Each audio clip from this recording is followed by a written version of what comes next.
جب اللہ تبارک تعالیٰ نے انسان کو پیدا فرمایا، انسان کو پیدا فرمانے کے بعد سب سے پہلے انسانوں سے پیدا فرمانے سے قبل اللہ تعالیٰ نے فرشتوں کو بہت پہلے ہی پیدا فرما دیا تھا۔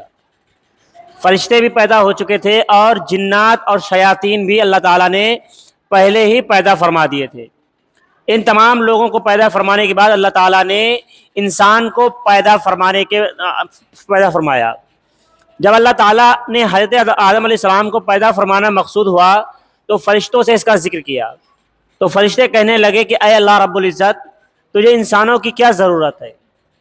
جن کو تو پیدا فرمانا چاہ رہا ہے یہ شر و فساد پھیلائیں گے، دنیا میں چاروں طرف بے امنی پھیلا دیں گے، لڑائی جھگڑا مار کوٹ یہ ساری چیزیں کریں گے، غلط کام کریں گے۔ ان کو پیدا کیوں فرمانا جبکہ تیری عبادت کے لیے ہم لوگ تو یہاں موجود ہیں؟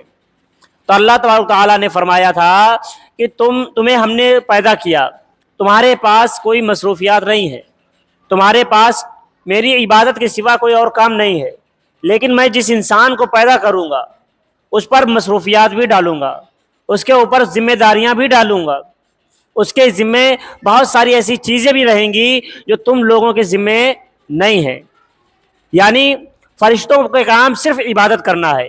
اسی طرح سے اللہ تعالیٰ نے جو جنات پیدا کیے تھے ان کے اوپر بھی کوئی خاص ذمہ داری اس ٹائم نہیں تھی، لیکن انسان کو اللہ تعالیٰ جو پیدا فرمانا چاہ رہا تھا، اللہ تعالیٰ جانتا تھا کہ میں اس کے اوپر بیوی بچوں کی بھی ذمہ داری ڈالوں گا، اولاد کی بھی ذمہ داری ڈالوں گا، اس کے علاوہ اور بھی طرح کی دنیاوی ٹینشنیں ڈالوں گا۔ اس کے بعد اگر یہ لوگ اپنے ثابت قدم رہتے ہیں تو ان کو جنت دی جائے گی۔ اللہ تعالیٰ نے انسان کو اشرف المخلوقات بنایا ہے۔ اس دنیا میں اللہ تعالیٰ نے تقریباً 18,000 انسانوں کے علاوہ اس دنیا کی بات کر رہے ہیں، باقی دنیا کی بات نہیں کر رہے ہیں۔ اس دنیا میں اللہ تعالیٰ نے تقریباً 18,000 مخلوقات کو پیدا فرمایا ہے، جس میں انسان بھی ہیں، جنات بھی ہیں، شیطان بھی ہیں اور شیر بھی ہیں، چیتے بھی، ساری مخلوق کو ملا کے 18,000 ہے۔ اور ان سب میں اللہ تعالیٰ نے اشرف المخلوقات یعنی سب سے اعلیٰ، سب سے بہتر اگر کسی کو کہا ہے تو وہ انسان کو کہا ہے۔ اشرف المخلوقات ہونے کا کئی مطلب آتے ہیں۔ سب سے پہلی بات یہ آتی ہے کہ انسان وہ اللہ کی نظر میں سب سے بہتر ہے۔ دوسری چیز یہ آتی ہے اشرف المخلوقات میں کہ انسان کے تابع میں اللہ تعالیٰ نے باقی کی ساری مخلوق کو اس کے تابع کر دیا ہے، یا یوں کہیں کہ ان کا غلام کر دیا ہے۔ مثال کے طور پہ آج آپ کتنی ہی بڑی مخلوق کو کیوں نہ دیکھ لیں، چاہے وہ شیر ہی کیوں نہ ہو، ایک درندہ ہے، اس کو انسان آسانی سے کنٹرول کر سکتا ہے اگر کرنے والا ہو تو۔ شیر پہ قابو پانا مشکل ہے لیکن انسان اس پہ قابو پا لیتا ہے۔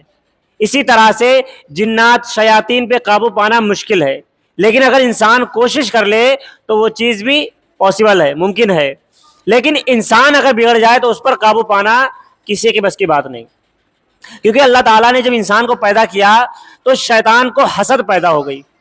اب بھائی ظاہر سی بات ہے شیطان بہت پہلے سے تھا، شیطان کی اتنی زیادہ عزت ہوا کرتی تھی کہ شیطان فرشتوں سے بھی زیادہ عبادت گزار بن چکا تھا۔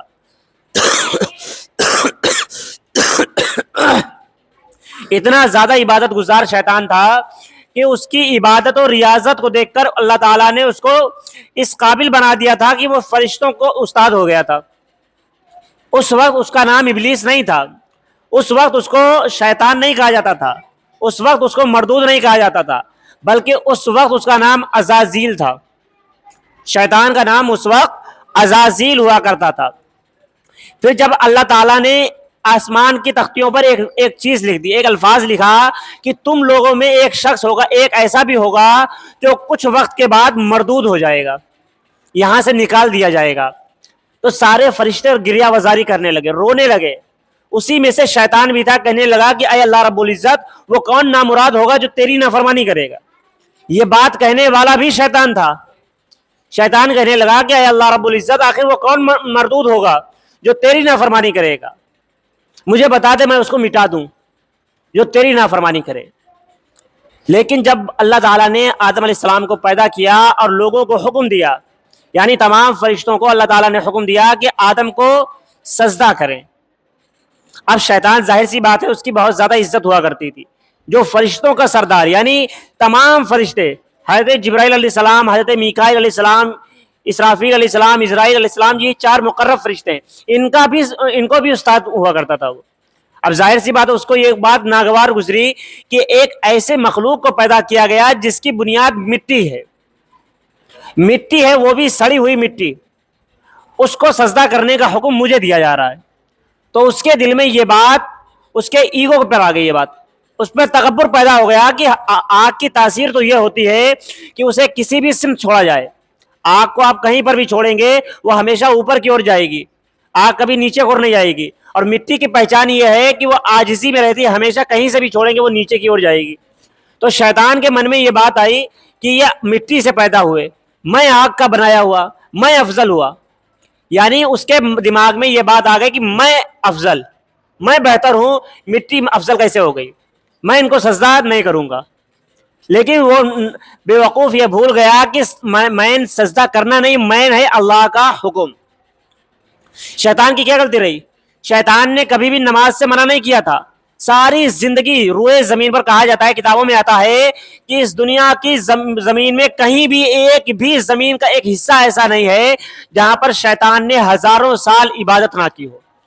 زمین کا کوئی بھی حصہ ایسا باقی نہیں رہا، کوئی بھی حصہ ایسا نہیں باقی رہا ہوگا جہاں پر اس نے دعائیں نہ مانگی ہو۔ لیکن برباد کہاں پر ہوا؟ جب اللہ کا حکم اس کے سامنے آ گیا۔ یاد رکھیں کہ اگر ہمارے دماغ میں، ہمارے دل میں ذرہ برابر بھی تکبر، غرور، گھمنڈ آ جاتا ہے تو یاد رکھیں ہم کتنے ہی بڑے عبادت گزار کیوں نہ ہو، ہم کتنے ہی نیک انسان کیوں نہ ہو، ہماری ساری نیکیاں حشر کے میدان میں ہمارے منہ پر مار دی جائیں گی، وہ ہمارے کسی بھی کام نہیں آئیں گی۔ اللہ تعالیٰ کو سب سے زیادہ اگر کوئی چیز ناپسند ہے تو وہ غرور، گھمنڈ، تکبر اللہ تعالیٰ کو پسند نہیں ہے۔ کبھی بھی آئے، کسی بھی معاملات میں اگر آپ کے اندر تکبر آ رہا ہو، تکبر کبھی بھی اگر آپ کے اندر آ رہا ہو تو اس کو سب سے پہلے ختم کر لینا، ورنہ ساری عبادتیں، ساری ریاضتیں، ساری نمازیں، سارے روزے آپ کے روزے قیامت میں منہ پر مار دیے جائیں گے، کوئی بھی چیز آپ کے کام نہیں آئے گی۔ اب ظاہر سی بات ہے جب اللہ تعالیٰ کو تکبر ناپسند ہے تو اس کے اپوزٹ کیا چیز آتی ہے؟ اس کے اپوزٹ آتی ہے عاجزی، انکساری، وہ اللہ تعالیٰ کو سب سے زیادہ پسند ہے۔ اب عاجزی کیا ہے؟ عاجزی یہ ہے کہ اپنے آپ کو دوسرے سے کمتر سمجھنا۔ اب سب سے زیادہ، سب سے بہتر انسان اس روئے زمین پر اللہ تعالیٰ نے کس کو پیدا فرمایا؟ ہمارے آقا محمد صلی اللہ علیہ وسلم۔ ان سے افضل، ان سے اعلیٰ، ان سے بہتر کوئی بھی نہیں، اس روئے زمین پر ان سے بہتر کوئی بھی نہیں۔ لیکن آپ صلی اللہ علیہ وسلم کی عاجزی کے بارے میں یہ کہا جاتا ہے کہ آپ ہمیشہ سر کو جھکائے رہتے تھے، اتنی زیادہ عاجزی ہوا کرتی تھی آپ کو۔ حضور صلی اللہ علیہ وسلم میں اتنی زیادہ عاجزی تھی کہ چھوٹے سے چھوٹے بچہ بھی اگر آپ کے سامنے موجود ہوتا تو پہلے سے پہلے سلام آپ اس کو کرتے تھے۔ لیکن آج ہمارا حال یہ ہے کہ ہم سوچتے ہیں کہ سامنے والا ہمیں سلام کرے۔ یاد رکھیں کہ سلام میں پہل کرنے والے کو اللہ تعالیٰ سب سے زیادہ محبوب رکھتا ہے۔ وہاں پر معنی یہ نہیں رکھتا ہے کہ آپ بڑے ہیں یا چھوٹے ہیں، معنی یہ نہیں رکھتا۔ اگر کوئی انسان یہ چاہتا ہے کہ وہ اس کے اندر کی تکبر، غرور، گھمنڈ ختم ہو جائے تو حضور صلی اللہ علیہ وسلم فرماتے ہیں کہ انسان ایک دوسرے کو سلام کرنے میں پہل کرے، سلام کرنے میں پہل کرے، اور ہمیشہ اپنے سے چھوٹوں کو بھی سلام کرنے کی عادت بنا لو، اپنے سے چھوٹے کو بھی، چاہے وہ عمر میں چھوٹا ہو، چاہے وہ عہدے میں چھوٹا ہو، چاہے مال دولت میں چھوٹا ہو، چاہے رتبے میں چھوٹا ہو، اگر آپ اپنے سے چھوٹے کو سلام کریں گے تو آپ کے اندر کبھی بھی گھمنڈ پیدا نہیں ہوگا، اور جب گھمنڈ پیدا نہیں ہوگا تو آپ کی تھوڑی سی بھی عبادت پر اللہ تعالیٰ آپ سے راضی ہو جائے گا۔ جب اللہ تعالیٰ راضی ہونے پر آتا ہے نا تو کبھی کبھی آپ راستے سے پتھر ہٹاتے ہیں، اس پہ اللہ تعالیٰ راضی ہو جائے، کبھی آپ 2 رکعت نماز پڑھتے ہیں، اللہ تعالیٰ اس سے بھی راضی ہو سکتا ہے، آپ نے کسی جانور کو پانی پلا دیا، اللہ تعالیٰ اس سے بھی راضی ہو سکتا ہے، آپ کھیتوں میں جا رہے تھے یا کہیں روڈ پر جا رہے تھے، راستے میں کانٹے وغیرہ پڑے تھے، آپ نے ہٹا دیے، کبھی کبھی اللہ تعالیٰ اس سے بھی راضی ہو جاتا ہے، اس سے اتنے میں آپ کی مغفرت کر دے گا۔ کبھی آپ کہیں جا رہے تھے، کوئی انسان پریشان بیٹھا تھا، آپ نے صرف اس کی طرف مسکرا کر دیکھ لیا، اس کے چہرے پر مسکراہٹ آ گئی، کبھی کبھی اللہ تعالیٰ اس چیز سے بھی راضی ہو جاتا ہے، ہو سکتا ہے اتنے میں آپ کی مغفرت کر دے۔ اور جب اللہ تعالیٰ پکڑ کرنے پر آتا ہے تو آپ کتنے ہی بڑے عبادت گزار کیوں نہ ہو، آپ کتنے ہی بڑے نمازی کیوں نہ ہو، آپ کتنے ہی بڑے دیندار کیوں نہ ہو، جب اللہ تعالیٰ پکڑ فرمانے پر آتا ہے تو پھر چٹکیوں میں پکڑ لیتا ہے۔ اس کی جیتی جاگتی مثال ہمارے سامنے عزازیل یعنی شیطان کی ہے، ابلیس کی ہے. بہت بڑا عبادت گزار تھا، لیکن اللہ کو ایک چیز ناپسند آ گئی تو اس کو مردود قرار دے کر جنت سے نکال دیا. جہاں وہ تخت پر پہلے بیٹھا کرتا تھا، وہ تخت پر ہوتا تھا، فرشتے زمین میں بیٹھ کر اس کا بیان سنتے تھے، اس کی تقریر سنا کرتے تھے. لیکن جب اللہ اس کی پکڑ فرمائی اللہ نے، تو صرف ایک سجدے کے انکار پر اللہ تعالیٰ نے اس کو مردود قرار دے دیا. اور نکلتے وقت اس نے اللہ تعالیٰ سے ایک وعدہ بھی کیا. ایسا نہیں کہ اللہ نے کہا کہ نکل جاؤ یہاں سے اور وہ نکل گیا ہو، نہیں، بلکہ اللہ تعالیٰ سے اس نے ایک وعدہ کیا کہ اے اللہ رب العزت، تو مجھے اس جہاں سے نکال رہا ہے، اس جگہ سے تو مجھے نکال رہا ہے، بس اب تو مجھے مہلت دے دے. اس نے اللہ تعالیٰ سے مہلت مانگی کہ اے اللہ مجھے مہلت دے دے کہ میں تیرے بندے کو، جس انسان کو تو نے پیدا کیا ہے، میں اس کو بہکاؤں گا ضرور. اللہ تعالیٰ نے کہا کہ تجھے میں نے قیامت تک کے لیے مہلت دی. جو اللہ تعالیٰ کا حکم ہے نا، کل نفس ذائقۃ الموت، وہ چاہتا تھا کہ میں مروں نہ، کیونکہ ظاہر سی بات ہے ہو سکتا ہے وہ 2 سال بعد مر جاتا، اسی لیے اس نے پہلے ہی مہلت مانگ لی. اس نے اللہ تعالیٰ سے پہلے ہی مہلت مانگ لی کہ اے اللہ مجھے مہلت دے دے. تو اللہ تعالیٰ نے کہا کہ جا، تجھے میں نے قیامت تک کے لیے مہلت دی. اب وہ کہنے لگا کہ میں تیرے بندوں کو بہکاؤں گا، جس طرح سے تو نے مجھے جنت سے نکالا ہے اور دوزخ میرا ٹھکانہ بنا دیا ہے، اسی طرح سے میں تیرے ان بندوں کو بھی بہکاؤں گا. انہیں کبھی کامیاب نہیں ہونے دوں گا، انہیں کبھی بھی تیرے راستے پر نہیں رہنے دوں گا. تو اللہ تعالیٰ نے کہا کہ مجھے میرے عزت و جلال کی قسم، مجھے میرے عزت و جلال کی قسم کہ میرے یہ بندے جب تک گناہ کریں گے، مجھے پتا ہے یہ گناہ کریں گے، یہ پھر معافی مانگیں گے، میں نے معاف کروں گا، پھر یہ گناہ کریں گے، پھر معافی مانگیں گے، پھر میں معاف کروں گا. یہ ہزاروں بار گناہ کریں گے اور 1000 بار بھی اگر معافی مانگیں گے تو میں انہیں معاف کرتا رہوں گا، یہاں تک کہ یہ یعنی سورج مغرب سے نکل آئے گا. یعنی اللہ تعالیٰ یہاں پر یہ بات بتا رہا ہے کہ توبہ کا دروازہ ہمارے لیے تب تک کھلا ہوا ہے جب تک سورج اس طرف سے نکلنے کے بجائے اس طرف سے نہ نکل آئے. سورج جس دن اس طرف سے نکل آئے گا، مغرب سے نکل آئے گا، اس دن توبہ کا دروازہ بند ہو جائے گا، اس دن ہماری کوئی بھی معافی کام نہیں آئے گی.